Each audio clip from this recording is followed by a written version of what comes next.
Kira-kira ada janji nggak di dalam WWF itu beliau akan, Pak Elon Musk ini, Pak Elon Musk ini akan membantu soal masalah-masalah kesulitan tentang air di Bali misalnya? Kalau terkait tentang janji beliau itu saya tidak paham gitu gede. Karena yang waktu itu yang jelas beliau datang ke sini kalau nggak salah dia ke mana itu puskesmas mana itu untuk memasang perangkat Starlink itu untuk sebagai uji coba. Nah saya Bukan masang filter air? bukan. Nah saya kan mengiranya wah Elon Musk datang ke Bali di World Water Forum. Berarti kan namanya juga World Water Forum, pasti membahas yang namanya Fokus air ke air, bersih, sumber air, cara mengalirkan airnya gimana, gitu jaringan airnya. Saya kira akan membangun istilahnya pengolahan air itu, air bersih itu. Ya ternyata ya itu tak kira alternatif jaringan internet. Iya, ternyata saya kira juga akan ada site inspection ke mana itu Mundi misalkan melihat oh ini kurang air, apa yang perlu dibangun. Apa ada teknologi baru yang bisa memungkinkan air kita dapatkan dari alam dengan sistem internet? Ya mungkin di copy paste mungkin. nah itu Goyan nih itu cuman, sebutan. Oke, baik, terus kita masalah air begitu banyak ya. ya Itu itu pelik kan karena terlalu jelimet nanti ya, ya. kalau Gitu pelik. Kita coba mengarah ke salah satu hal yang paling krusial yang dilihat kesehariannya oleh masyarakat di Bali, khususnya Bali Selatan, di Lasar Bagitani. Saya ingin bertanya tentang Anda tentang sampah gimana, Gus Adi? sampah itu adalah permasalahan yang paling utama menurut saya di Bali. Kenapa?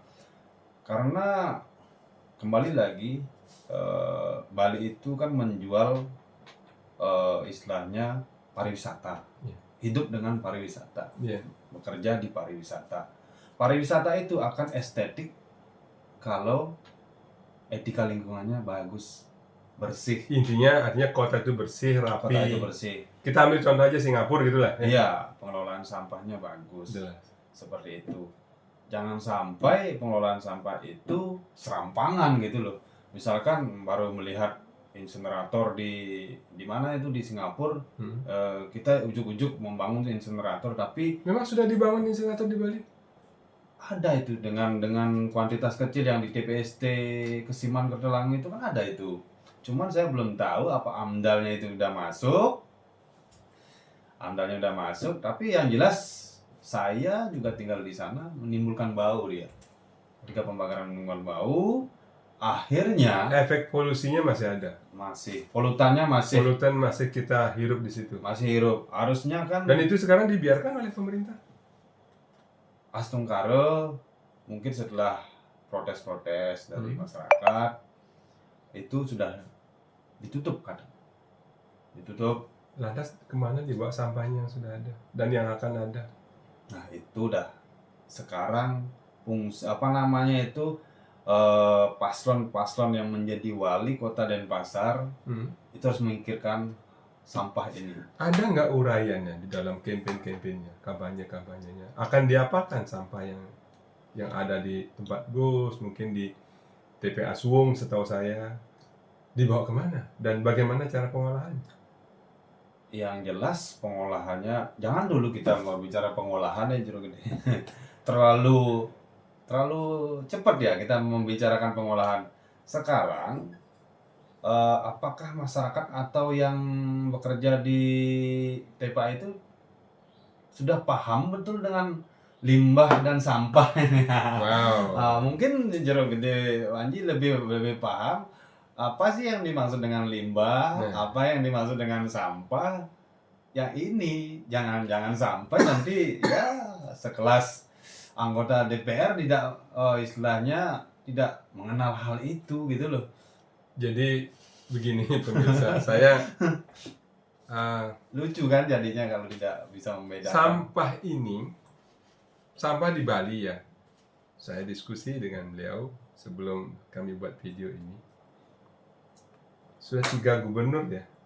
Semenjak sampah menjadi tren tren pembicaraan di Bali ini, kita lewati 3 gubernur sampai sekarang. Ya.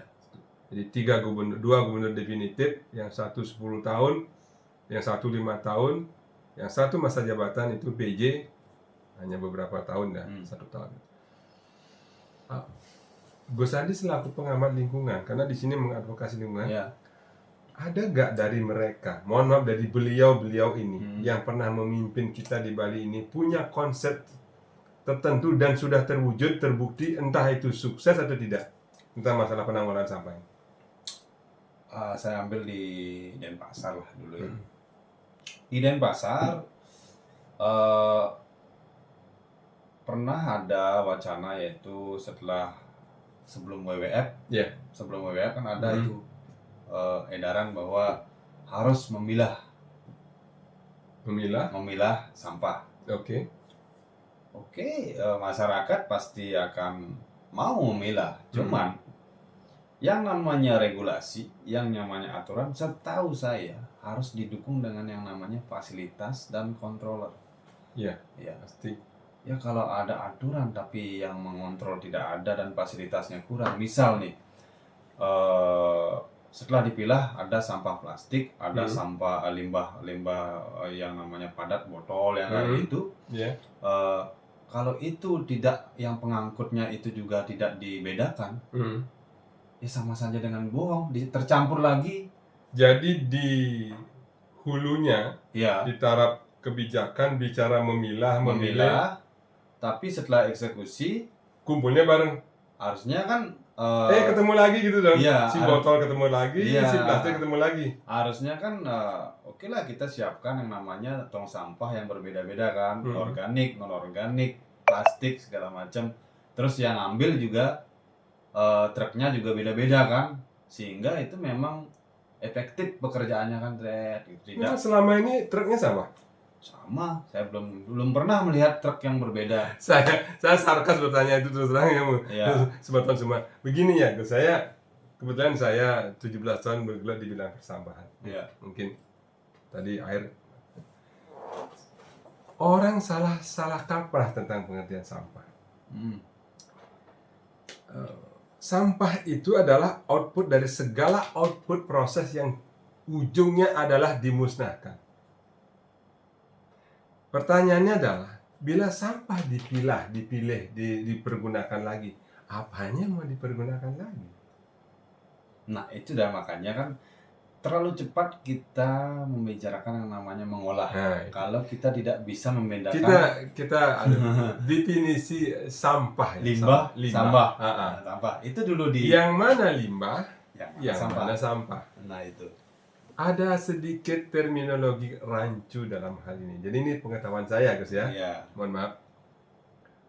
Yang disebut dengan limbah itu adalah hasil suatu olah alih dari suatu entitas yang dilakukan oleh manusia, baik manusia dengan manusia, manusia dengan dirinya, manusia dengan alat, dengan mesin, menghasilkan limbah. Limbah itu sesuatu yang tidak bisa dipakai untuk tujuan purpose. Jadi purpose goal-nya itu tidak ditentukan. Misalnya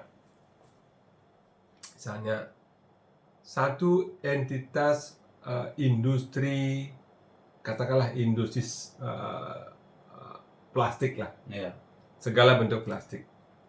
Limbahnya itu misalnya apa? Bentuknya misalnya karsinogen berupa yang tidak bisa sama sekali dilekatkan di dalam plastik, PPT apa dan lain sebagainya. Itu limbah. Benar. Bagi produk yang akan di-outputkan. Iya. Nah, tetapi bagian itu akan berguna di tempat lain, itu limbah namanya. Nah, manajemen itu saya lihat terus terang, Gus Adi, 10 tahun saya mengamati sampah, tentang persoalan limbah dan sampah di Bali ini. Betapa gamangnya, mohon maaf saya ngomong apa, pengertian limbah dan sampah ini harus dipahami terlebih dahulu. Benar. Ya. Jadi limbah itu adalah yang seperti saya katakan tadi, itu hasil dari satu kegiatan dengan tujuan tertentu. Ketika tujuan tertentu dan menghasilkan remah-remah itu belum tentu sampah. Karena itu masih bisa dipergunakan. Nah, itu yang harus diproses melalui proses memilah dan memilih. Benar. Yang bisa dipergunakan walau tidak di tempat itu. Itu. Benar. Lalu kemudian dari hasil misalnya setelah seleksi barang-barang yang bisa dipakai, ada satu dari 100 kg misalnya bisa dimanfaatkan untuk kembali dipakai 50 kg atau 30 kg lah.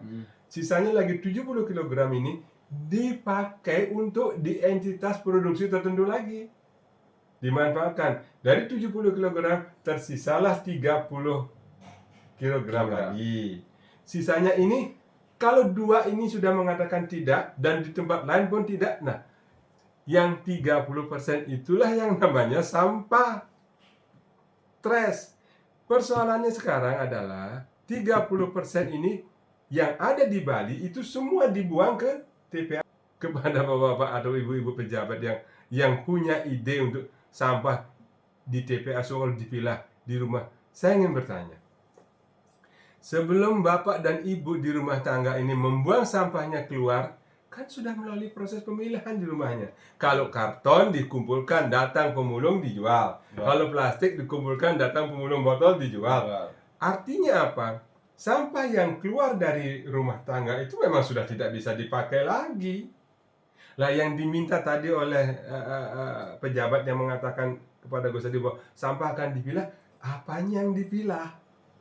Nah, itulah mungkin yang apakah sampah di TPA Suwung, sampah yang di tempat-tempat penjual mungkin itu masih bisa dipilah? Yang mungkin dimaksud memilah sampah itu ya mungkin kan pada waktu habis memasak itu kan ada pasti plastik, kemasan-kemasan micin yang kayak gitu, itu dipilah.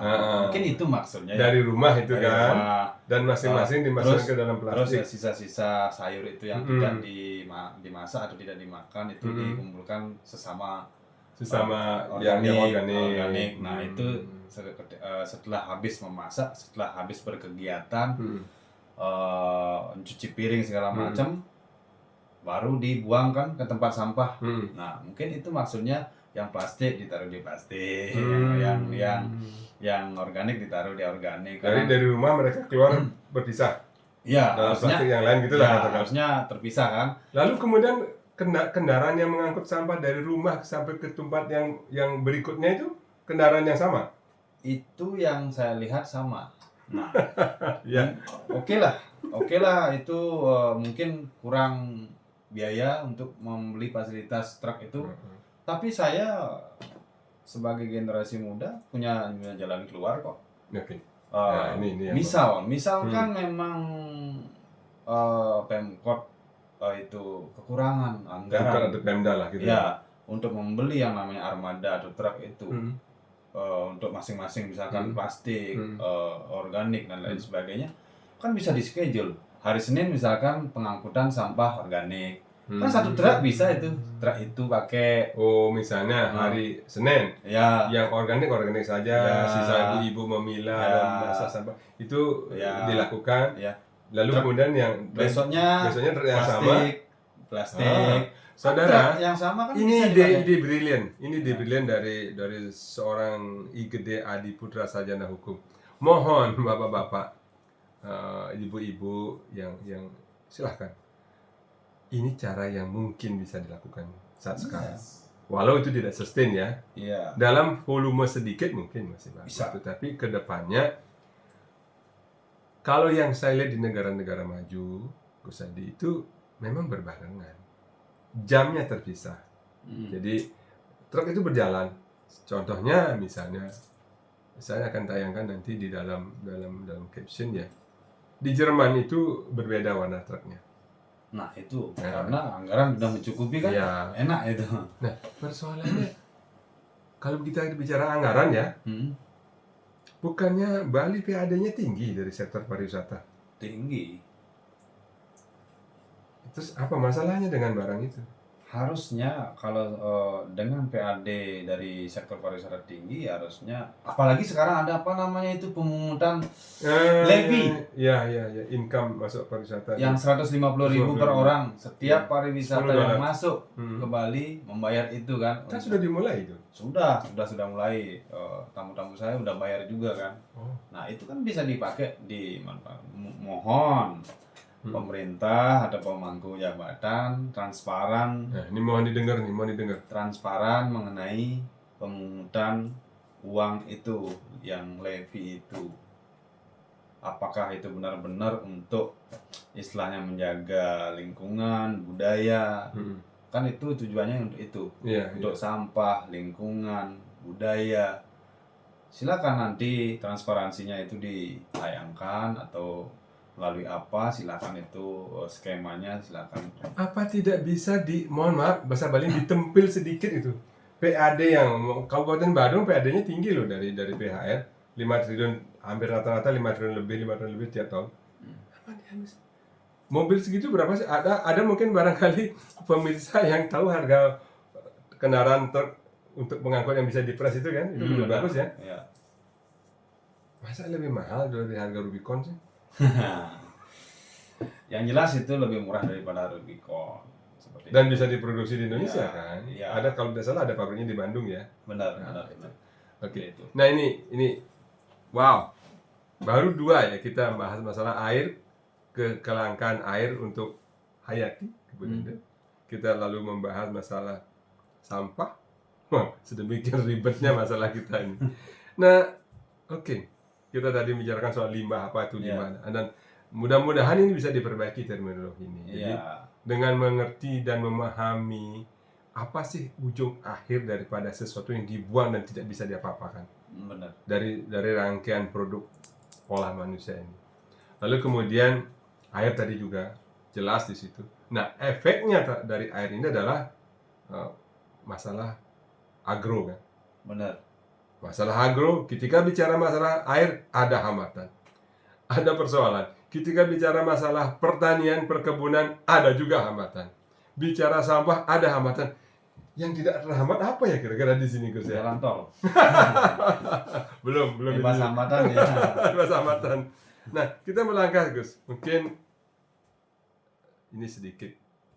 Saudara-saudara, 2 hal kita sudah bahas. 1 infrastruktur tentang apa namanya?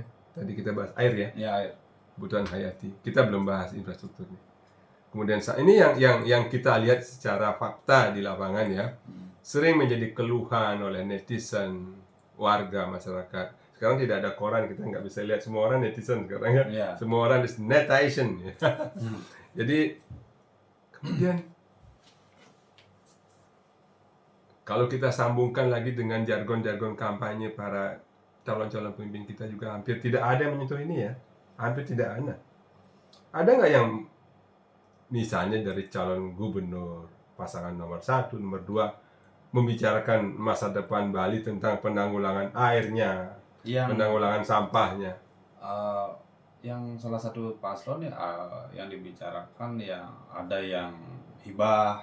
Oh, berarti tidak ada lah yang 2 ini. Ya, kalau yang hibah itu jangan, udah, nanti kita. Ya, yang lagi satunya tentang pembangunan airport Bali Utara yang ya analisis apa namanya itu lingkungannya udah apakah memang akan memenuhi syarat. Belum studi kelayakannya ya. Iya, studi kelayakan belum udara apa namanya itu angin, arah mata angin kan. Ya. Penerbangan kan dipengaruhi. Itu banyak Gus. Jadi apa namanya? Kalau kita bicara bandara itu banyak sekali. Banyak yang mempengaruhi. Banyak lingkupnya, tidak hanya keinginan ya. Iya. Tidak hanya keinginan, kebutuhan itu sangat berpenting. Nah, nanti kita lanjut sekarang. Tadi ada 2 ini yang ketiga kita bahas ya. Tadi kita sudah bahas sampah dan limbah apa itu. Lalu kita bahas air. Lalu saya sedikit ingin menyinggung masalah lalu lintas. Lalu lintas. Khususnya di wilayah Sarbagitan ya. Daragianya, kemudian Denpasar, kota selatan maupun bagian selatan maupun bagian barat, bagian tengah, apalagi tengah, daerah Badung dan lain sebagainya. Setiap hari no debat ini. Setiap hari kita melihat kemacetan. Sungguh sangat-sangat tidak nyaman ketika kita berjalan menuju suatu tempat di Denpasar. Yang artinya yang cross ya. Saya sendiri terus terang belum pernah mendengar program untuk menanggulangi hal ini. Kira-kira dari Anda sebagai generasi muda pernah nggak mendengar calon itu lagi? Ya terpaksa saya akan menjarak karena ini adalah bulan di mana seseorang dipilah berkonsentrasi untuk memimpin kita. Saya dan beliau. Gerak anak muda ini. Ada nggak yang Gus lihat? Kalau untuk menanggulangi kemacetan, memang sih ada beberapa. Ya, dimana kalau di Canggu kan ada shortcut Canggu untuk mengurai di sana, mengurai. Cuman jangan salah, setelah diurai, yang namanya mengurai kan pasti ada istilahnya ada in, ada out. Pas di keluarnya itu, apakah yang jalan itu sudah cukup? Berarti lagi-lagi persoalan sampah dong. Di rumah terpisah, di ujungnya bersatu kembali. Iya, artinya begini. Bahasa Balinya patuh dong, kan? Iya, artinya kan diurai ke Iya. sana di shortcut. Dia kan keluarnya di mana itu ya? Di Jalan Batu Bolong kalau nggak salah ya. Di sana kecil lagi jalannya. Nah, sebenarnya ini adalah impact yang di awal tadi, tata ruang tadi. Ya harusnya izin itu kan berkaitan dengan tata ruang itu. Misalkan ada hotel, di depannya harus lebar jalan berapa, trotoarnya layak, terus parkirnya berapa, kapasitas, kan itu udah ada. Ada semua dalam standar-standar permukiman. Nah, apalagi sudah itu tata ruangnya. Itu sejak tahun 71 sudah diatur. Nah, itulah yang kebablasan.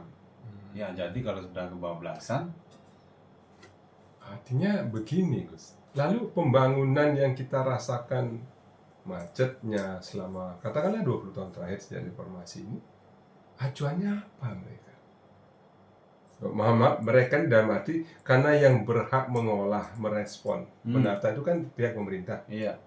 Pemerintah sebagai entitas yang punya kewenangan, sekaligus punya hak dan kewajiban untuk menata ini, apa yang mereka lakukan selama ini? Ya, yang mereka lakukan cuma sebagian kecil ya, itu dengan membuat shortcut itu aja selesai. Nah, pada waktu gubernur yang Pak Mangku Pastike dibuatlah jalan tol di atas laut itu, tol Bali Mandara. Nah, itu cukup mengurai saat itu ya. Saat itu cukup mengurai. Cuman istilahnya pertumbuhan atau semakin bertambahnya kendaraan tidak cukup ya. Lihat aja sekarang di Bali itu plat DK itu dan plat B itu sudah berimbang. Nah, berimbang dia, plat B, bahkan ada P. Seperti itu banyak yang datang ke Bali karena ya memang berarti masalah lagi ya. Iya, Bali itu memang primadona untuk mencari pekerjaan di sini. Artinya begini, Gus. Selama ini dua minggu kampanyenya ya, nanti kampanye kan 2 bulan ya. Ya. Masa tidak ada satupun dari paslon ini yang punya rencana strategis tentang itu? Ada salah satu paslon yang saya dengar, calon gubernur, pokoknya salah satu calon gubernur, dia akan menggunakan katanya traffic management system, mungkin akan mengadopsi Jakarta, yaitu ganjil genap. Mungkin itu maksudnya, karena belum dipaparkan secara mendetail apa itu isi dari traffic management system. Kajian saya kecil-kecilan di Jakarta yang menerapkan, kota yang menerapkan itu gagal total. Makanya saya bilang ada salah satu paslon menawarkan itu traffic management system. Apa itu akan efektif atau tidak, saya tidak tahu. Yang jelas dengan kondisi jalan seperti sekarang, saya rasa tidak akan jalan. Di Jakarta yang dengan busway dengan jalurnya sendiri aja masih macet. Yeah. Di Jakarta motor jadi satu. Itu alih-alih mengurangi kemacetan malah menambah. Traffic management system dengan pengaturan ganjil genap itu adalah salah satu bentuk pengurangan hak asasi orang berkendara. Dan ini sangat bertentangan dengan intinya orang berkendara, orang punya kendaraan, orang membeli kendaraan itu karena mereka tidak punya pilihan lain. Saya pakai mobil dari rumah saya karena di depan saya tidak ada kendaraan umum. Kalau saya pakai kendaraan umum, saya harus jalan 2 km. Saya sudah tua, kalau jalan 2 km tiap hari ya pendek umur saya nanti. Jadi gini, saya mungkin sedikit bisa, karena pengalaman saya di beberapa tempat ya, tentang kita bicara ke soal kemacetan ini. Iya. Kemacetan di Bali ini, biang keroknya adalah begitu dekatnya simpang-simpang sebidang yang ditata dimanajemeni oleh malaikat bermata 3, merah, hijau, kuning yang bernama traffic light itu. Bayangkan, satu pengalaman saya dari jalan simpang 4 antara Sunset Road dengan Raya Kute menuju titik simpang 4 T Kumar dengan Imam Bonjol itu hanya berjarak tidak lebih dari 8 km. 8 km itu kurang lebih adalah ada 4 traffic light. Saya tempuh dengan kendaraan roda 49 menit. Hanya 7 km. Bagaimana kalau persimpangan-persimpangan itu dirubah, traffic light-nya itu dirubah menjadi underpass gitu? Satu lagi pemecahan super super dari anak muda loh. Beliau sarjana hukum tapi pemikirannya luar biasa. Saya mendukung itu sejak dulu. Ya, pakai underpass jadi traffic light tidak ada, lancar. Nah, persoalannya adalah di Bali kita kenal yang namanya SIME.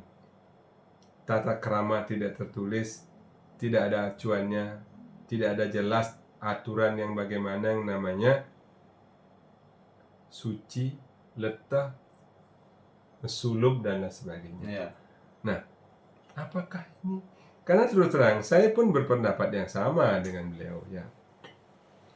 Penyebab kemacetan di Denpasar dan Badung ini terus terang sebetulnya, kalau menurut pendapat saya ya Gus ya, belum sampai kepada jumlah kendaraan yang sangat banyak, tetapi justru terlalu dekatnya jarak traffic light atau lampu merah, terlalu banyaknya simpang sebidang, dan yang ketiga adalah setiap ruas jalan adalah pusat kegiatan ekonomi, di mana pusat kegiatan ekonomi itu akan mengundang warga masyarakat untuk parkir, berhenti. Harusnya kan pusat-pusat perbelanjaan itu decentralized. Nah, itu dia. Jadi ada dua pemecahannya. Wah, luar biasa. Satu, kita bangun misalnya underpass di setiap persimpangan. Lalu kemudian kita tertibkan. Tidak. Jadi kita kembali ke zaman tahun sebelum tahun 90-an loh. Sebelum tahun 90-an, izin usaha yang bisa diterbitkan oleh pemerintah untuk membuka usaha di tiap jalan tidak sembarangan. Ya, kalaupun itu ada, dia wajib memiliki area parkir dengan luasan, kalau tidak salah itu ada di dalam peraturan itu tahun 78 kalau tidak salah, itu minimal punya 30-38% dari luas area. Jadi dari floor, bukan floor area rasio tapi building coverage. Jadi lahan tanahnya. Jadi ketika ada orang mau berbelanja, mau mencari kebutuhan di bidang usaha itu, maka seluruh orang yang akan berbelanja bisa ditampung di tempat parkirnya. Nah, sekarang kita lihat sendiri, jalan itu jadi tempat parkir. Nah, ini salah satu penyebab kemacetan. Ya, karena contoh kecil, uji coba Icon Mall yang di Sanur. Itu kan wacananya kan satu jalur di Jalan Tamlingan itu. Ternyata baru satu jalur beberapa hari sudah menimbulkan kemacetan lebih parah lagi. Apa tidak ada tinjauan AMDAL yang menyangkut tentang lalu lintas sebelumnya sehingga pemerintah Kota Madya menyetujui? Mohon maaf, itu wilayah Kota Madya ya? Ya, itulah menjadi pertanyaan Kalau saya. ingin menyetujui sesuatu pembangunan yang bersifat publik dan massal, kajiannya kan harus ada. Minimal. Kalau itu bukan UPL-UKL ya, Iya, pasti AMDAL kan? AMDAL itu. Lalu gimana dampaknya? Investor kan selalu ingin keuntungan. Bener, Pasti kan investasi itu pasti ujungnya adalah profit. bener. Nah, untuk orang boleh berusaha di mana saja. Investor boleh berinvest di mana saja. Persoalannya, bila aturan ini tidak diatur dengan kondisi-kondisi existing yang sudah ada, ya seperti itu jadinya. Iya, akan melanggar yang namanya tata ruang sehingga menimbulkan kemelut atau polemik-polemik yang baru. Dan sampai hari ini masih berkesinambungan ya? Iya, Masih terus lah, ada persoalan sedikit gitu ya. Orang Iya. tidak bisa. Apa sudah berlaku satu arah itu? tidak udah Tadinya sempat satu arah ya? sempat satu arah, sekarang udah kembali dua arah Aha. lagi. Sekali lagi, air, sampah. Yang ketiga kita membahas kemacetan. Sudah sedemikian banyak persoalan yang disebabkan oleh policy. Ya, policy ya. Iya, Policy yang tidak cermat, kebijakan yang tidak cermat tanpa pertimbangan, tanpa kajian akan menyebabkan warga masyarakat yang akan terkena dampaknya. Betul nggak itu? benar-benar. Saya ada satu pertanyaan mungkin Jero Gede Panji mungkin mengetahui tentang yang namanya pengurusan perizinan OSS itu seperti apa sehingga dengan mudahnya mendapatkan izin. OSS itu One Submission One System. Submission System itu tidak merubah esensi. One single system ya. One Submission System. Submission System itu hanya mempercepat, mengurangi tahapan-tahapan pertemuan dengan orang. Tetapi sekali lagi saya garis bawahi, sistem itu tidak merubah esensi persyaratan, prakualifikasi, ketentuan fisik yang menyangkut tentang satu, fungsi jalan, Iya. roiling jalan, lebar jalan, yang namanya damija atau daerah jalan. Iya. Bukan berarti kalau online One Submission System Online apa saja orang diajukan langsung kemudian disetujui, itu mohon maaf itu keliru cara pandang. Ini menurut saya. Iya.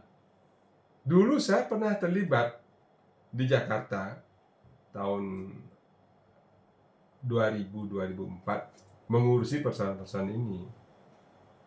Dan betapa beratnya pada waktu itu pemerintah DKI mengembalikan hal itu. Banyak pertentangan.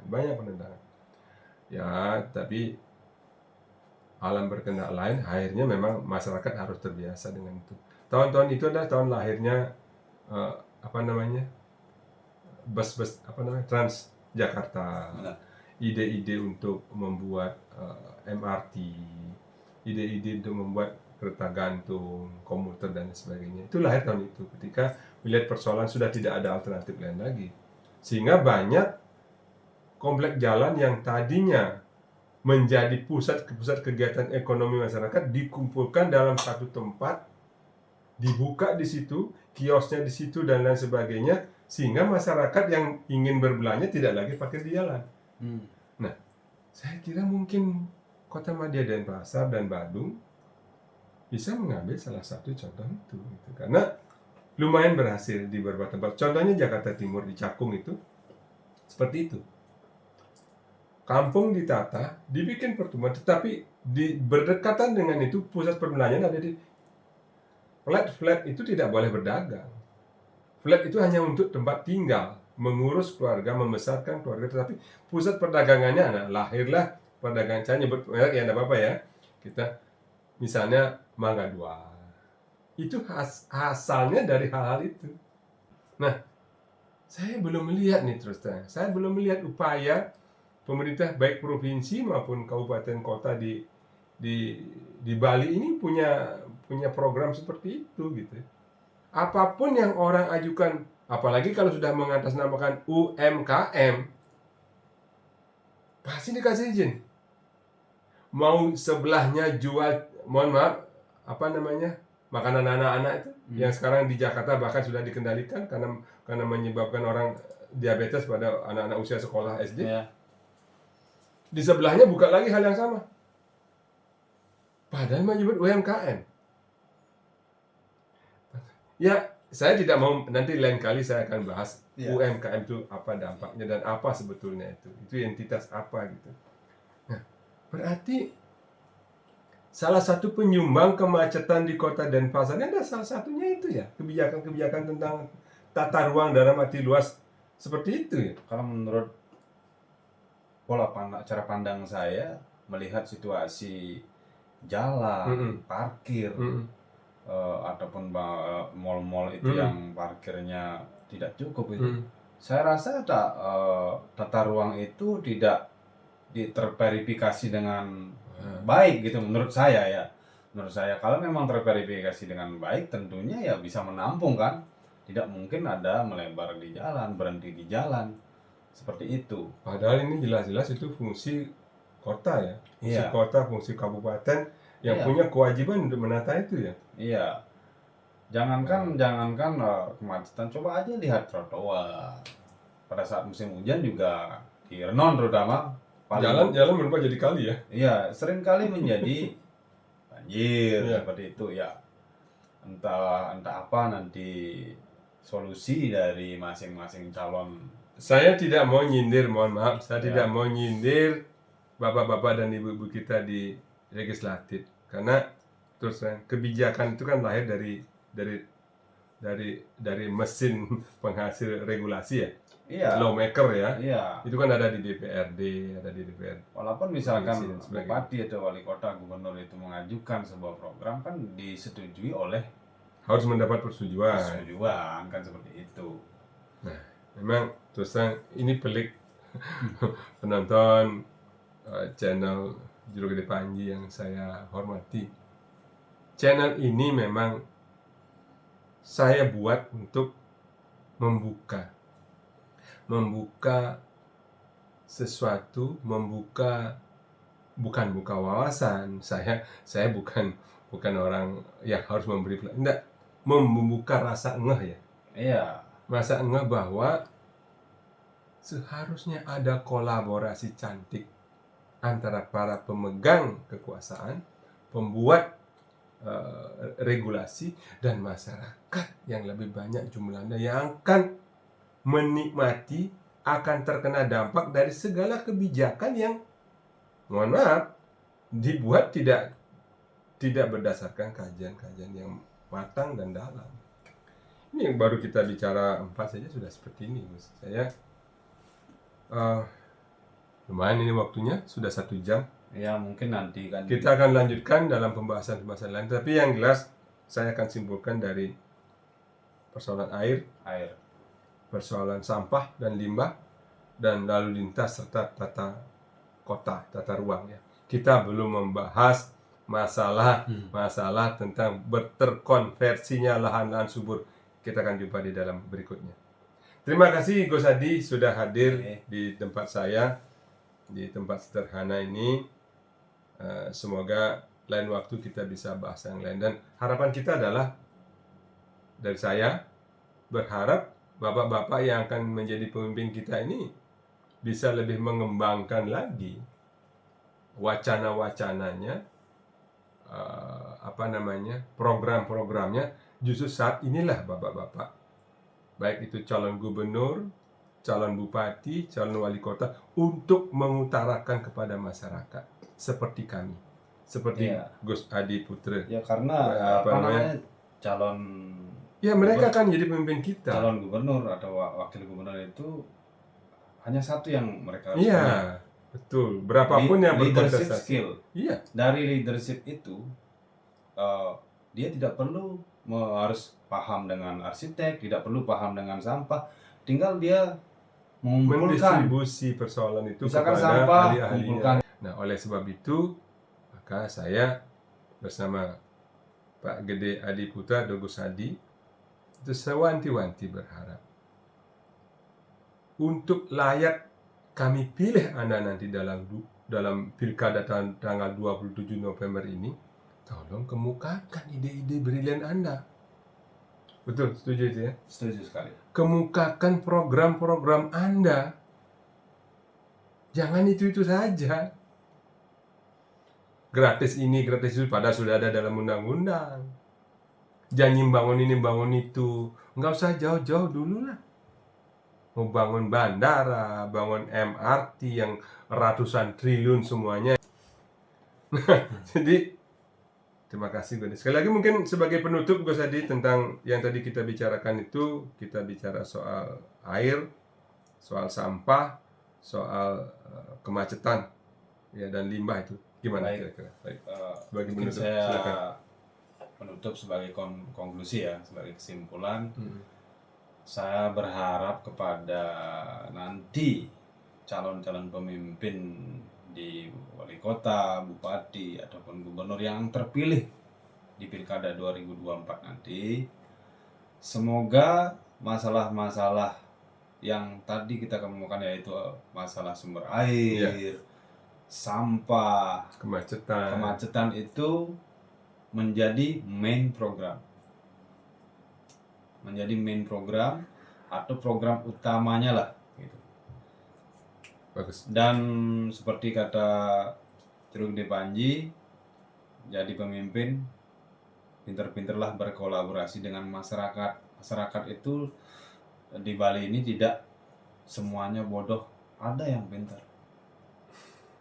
Komunitas-komunitas sampah itu paham Betul. bagaimana insinerator yang bagus, bagaimana mengolah sampah, mengedukasi masyarakat. Masalah air juga banyak pakar-pakar Tentang air ya. tentang air bersih, juga kemacetan gitu. Ya. Jadi ya terbukalah, Ya, betul. bukalah ruang diskusi selebar-lebarnya Selebar-lebar. ketika terpilih nanti menjadi pemimpin Bali. Jangan niat ngurusi masalah kursi saja Benar. dan singgah sana Anda saja. Ingat, seluruh yang Anda kenakan, seluruh yang Anda pakai, itu diambil dari pajak yang didapat dari rakyat. Benar. Sekian, terima kasih Gus Ya. Adi. Rahayu, selamat malam. Rahayu, rahayu, rahayu. Semoga sehat semuanya. Astungkare.